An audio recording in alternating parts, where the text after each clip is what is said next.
Hello everyone, good morning. मैं देवव्रत और आज बेटा हम आपको बीएससी थर्ड ईयर केमिस्ट्री का अपना 101 वाला लेक्चर पढ़ाने जा रहे हैं। आज का बच्चों हमारा टॉपिक होगा synthetic synthetic synthetic detergents synthetic detergents अर्थात संश्लेषित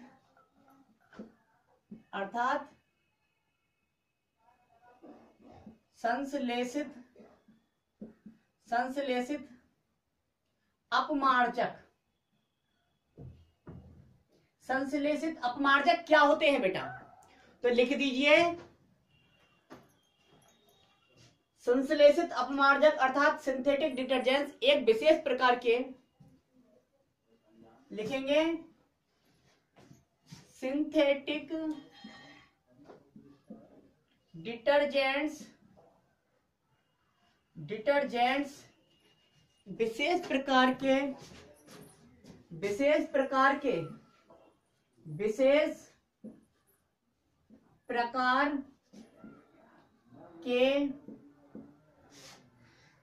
प्रकार मतलब स्पेशल टाइप ऑफ या स्पेसिफिक विशेष प्रकार के मानव या कृत्रिम कह सकते हैं, मानव निर्मित या कृत्रिम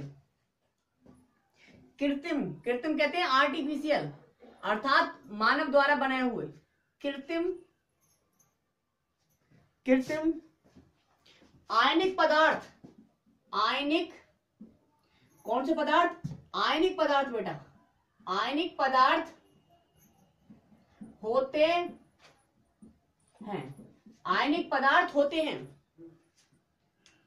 आयनिक पदार्थ से मतलब है हमारा कि इनमें कैटायन और एनायन दोनों होते हैं, ठीक है। जिनमें कॉमा लगाओ, जिनमें साबुन के समान, जिनमें साबुन पढ़ लिया अभी आपने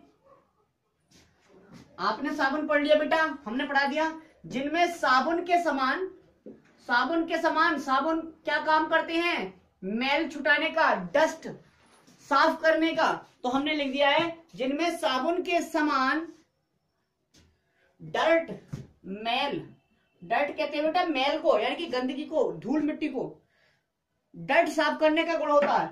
डर्ट साफ मतलब क्लीन करने का,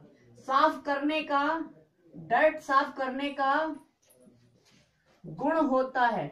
डर्ट साफ करने का गुण होता है, डर्ट साफ करने का गुण होता है। हो गया। डिटर्जेंट साबुन के स्थान पर, डिटर्जेंट्स बेटा साबुन के स्थान पर कपड़े धोने अथवा बर्तन व घरेलू वस्तुएं साफ करने में प्रयुक्त किए जाते हैं। तो लिख देंगे डिटर्जेंट्स साबुन के स्थान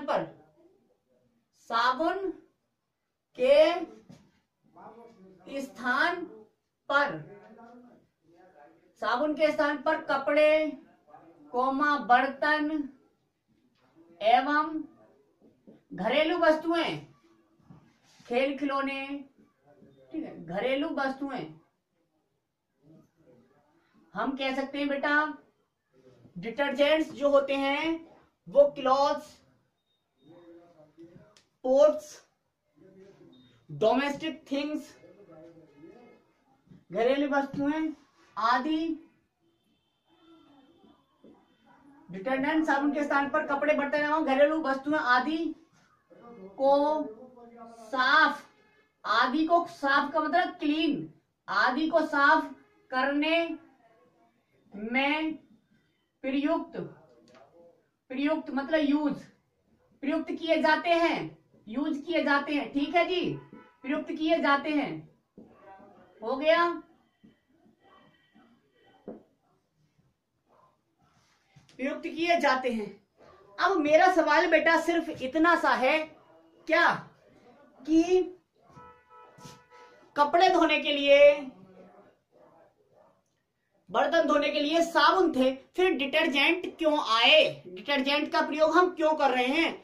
जब काम हमारा साबुन से चल रहा था तो डिटर्जेंट आया ही क्यों शब्द? तो बेटा अंतर क्या है, हम ये देख सकते हैं कि कुछ तो ऐसा कारण रहा होगा जो काम साबुन नहीं कर पाए होंगे, वो काम डिटर्जेंट ने किया होगा। आजकल हम देख रहे हैं कि तरह तरह के डिटर्जेंट्स आ रहे हैं, साबुन से अच्छा काम कर रहे हैं, आपको भी पता है। कपड़े धोने में, सॉरी बर्तन धोने में आप जनरली साबुन का प्रयोग ना करके डिटर्जेंट का प्रयोग कर लेते हैं, एकदम चमक जाता है बर्तन, घरेलू वस्तुओं में भी। तो क्या होता है उनका कारण? तो अंतर लिख दीजिए, साबुन और डिटर्जेंट में अंतर क्या है? दोनों का काम साफ करना है, क्लीनिंग है, दोनों का काम क्या है? क्लीनिंग। लेकिन अंतर है बेटा, बहुत तगड़ा अंतर है।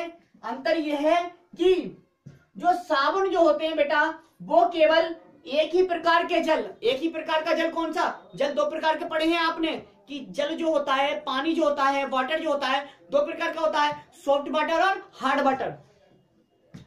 तो साबुन का प्रयोग बेटा, साबुन का प्रयोग हम मृदु वाटर में तो कर सकते हैं, मतलब सॉफ्ट वाटर में तो कर सकते हैं, लेकिन हार्ड वाटर में साबुन का प्रयोग नहीं करते। क्यों? क्योंकि वो साफ नहीं करता है। अगर हमने आपका नल का पानी, टैंक का पानी, आपका समरसेबल का पानी हार्ड है मान लीजिए, तो आप अगर साबुन से कपड़े साफ करेंगे तो कपड़े साफ नहीं होंगे। कारण क्या है इसका? तो कारण है कि जो साबुन जो होते हैं वो केवल मृदु यानी कि सॉफ्ट वाटर के साथ ही क्लीनिंग एक्शन करते हैं, अर्थात कपड़े साफ कर देते हैं, कठोर में नहीं। ऐसा क्या है? अब बात यह कि पहचाने कैसे कि कौन सा वाटर मृदु है और कौन सा कठोर है, कौन सा वाटर सॉफ्ट है बेटा और कौन सा हार्ड है। तो पहचानने के लिए प्रारंभिक कक्षाओं में तो यह बताया जाता था कि ऐसा जल जो साबुन के साथ घुलकर या मिलकर कम झाग देता है, कम झाग देता है, वो कहलाता था कठोर जल यानी कि हार्ड वाटर, और जो साबुन के साथ बहुत से झाग देता था या अधिक झाग देता था वो कहलाता था मृदु वाटर। लेकिन यहां तो भाई साहब अब हम साबुन मिला रगड़ रगड़ के थोड़ी ना देखेंगे।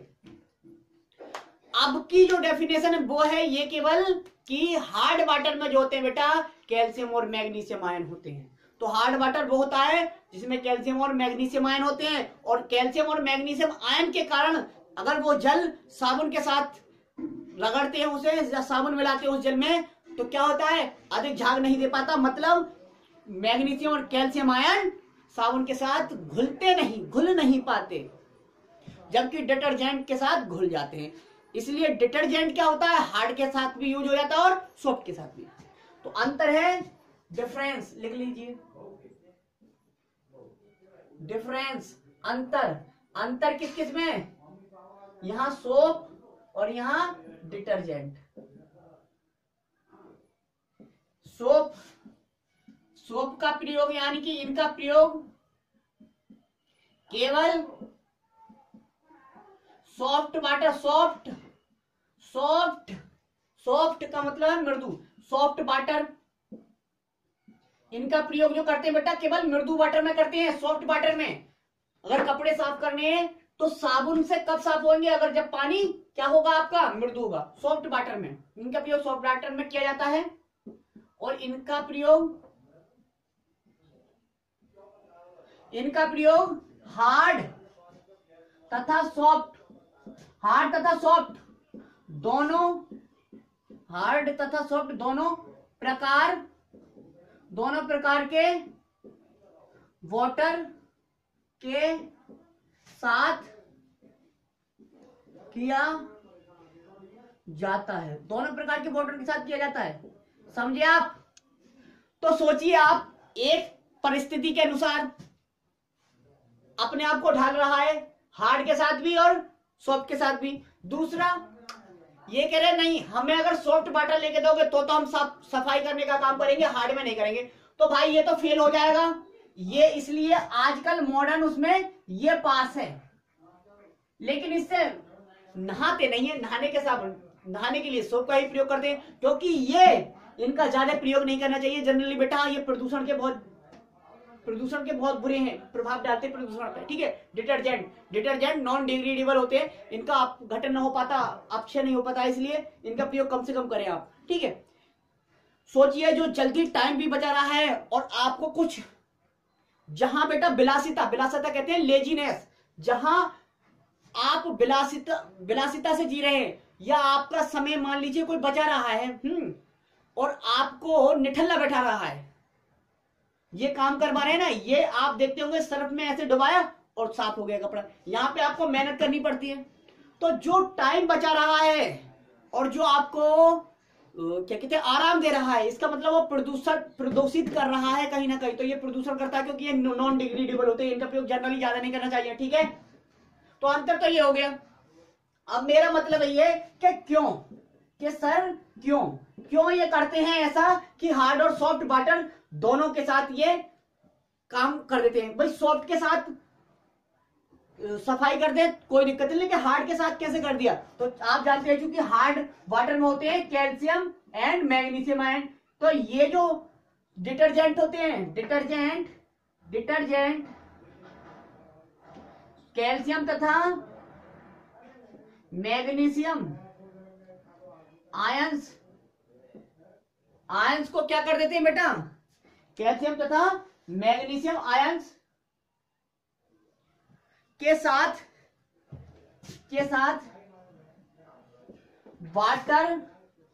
वाटर में इनसॉल्युबल सॉल्ट नहीं बनाते हैं, वाटर में सॉल्युबल साल्ट बना लेते हैं, वाटर में सॉल्युबल साल्ट बना लेते हैं। ये समझे नहीं आप? ये बता दीजिए। हमारे कहने का मतलब यहां पर इतना सा है बेटा कि ये जो है डिटर्जेंट बेटा कैल्शियम तथा मैग्नीशियम आयंस जो कि हार्ड वाटर में प्रेजेंट होते हैं, उनके साथ जल में घुलने वाला लवण बना लेते हैं, इसलिए झाग बन जाते हैं, ठीक है। मतलब ये है, इसलिए कर लेते हैं। एग्जाम्पल लिख दीजिए बेटा, एग्जाम्पल लिख दीजिए। हो गया।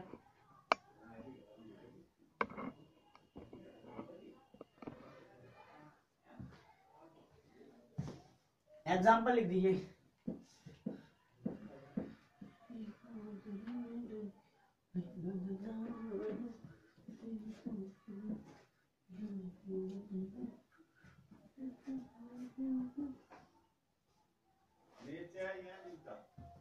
लिखेंगे बेटा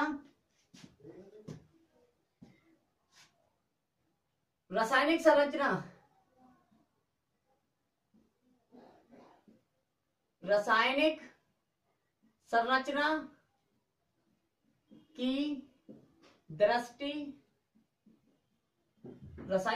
की दृष्टि से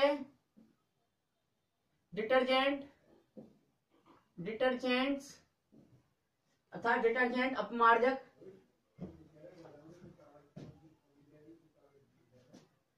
डिटर्जेंट स्ट्रॉन्ग एसिड्स तथा स्ट्रॉन्ग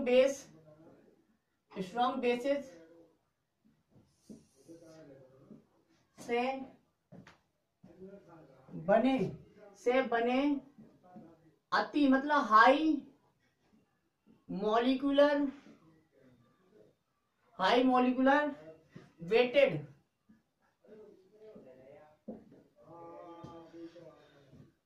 रासायनिक संरचना की दृष्टि से डिटर्जेंट जो होते हैं बेटा वो प्रबल अम्ल तथा प्रबल क्षारों से बने उच्च अणुभार वाले लवण होते हैं, सॉल्ट होते हैं। क्या होते हैं? सॉल्ट होते हैं, लवण होते हैं, जिनमें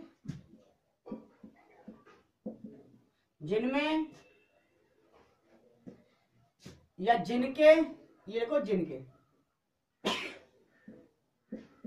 जिनके कैटायन व एनायन में 12 से 18 कार्बन परमाणुओं एटम्स, कार्बन परमाणु यानी कि एटम्स की बड़ी श्रृंखला यानी कि चेन, एक बड़ी श्रृंखला होती है। ठीक है जी, हो गया यार। एग्जाम्पल देख लो जरा, बस खत्म कर देते हैं। मतलब रासायनिक संरचना की दृष्टि से डिटर्जेंट क्या होते हैं? डिटर्जेंट बेटा प्रबल अम्ल तथा प्रबल क्षार से बने उच्च अणुभार वाले लवण होते हैं, क्योंकि अम्ल और क्षार मिलकर क्या बनाते हैं? लवण। तो इसलिए जब अम्ल और क्षार से मिले हुए हैं तो इसका मतलब ये लवण होते हैं, लेकिन उच्च अणुभार वाले होते हैं, क्योंकि कार्बन की संख्या इसमें कम से कम 12 से 18 तक होती है। 12 से कम नहीं हो सकती, 18 से ज्यादा नहीं होती, खत्म। ठीक है, जबकि साबुन में ऐसा नहीं था। ठीक है, और इसमें आयन होंगे, धनायन और ऋणायन दोनों एक साथ। देख लीजिए आप, एग्जाम्पल है बेटा,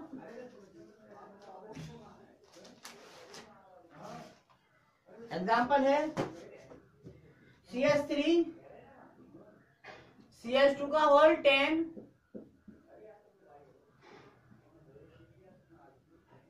CH2 का whole 10, CH2O SO2 ONA O पे नेगेटिव चार्ज, Na पे पॉजिटिव चार्ज। ठीक है, आयन बन गए। इसका नाम है सोडियम लैरिल सल्फेट। इसका नाम है सोडियम लैरिल सल्फेट। दूसरा एग्जांपल देखो, CH3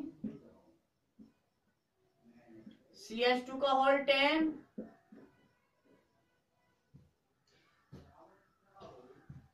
CH2 benzene ring SO negative Na positive. ठीक है, इसका नाम है सोडियम पैरा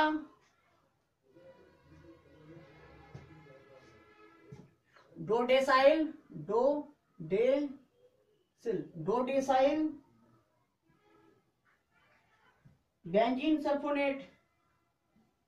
बेंजीन सल्फोनेट, ये नाम है। ये है डिटर्जेंट। इसमें देखिए कार्बन 1 और 10, ये 1 और 10 11 और 1 12 कार्बन है। यहाँ पे देखिए 1 और 10 11 और 1 12। ठीक है, 12 कार्बन ये है, 13 14 15 16 17 18 कार्बन है इसमें। 18 कार्बन इसमें केवल 12 थे। तो कार्बन 12 और 1 कार्बन 18 वाले एग्जांपल बता दी। तो आज बस बेटा इतना ही। Thank you very much.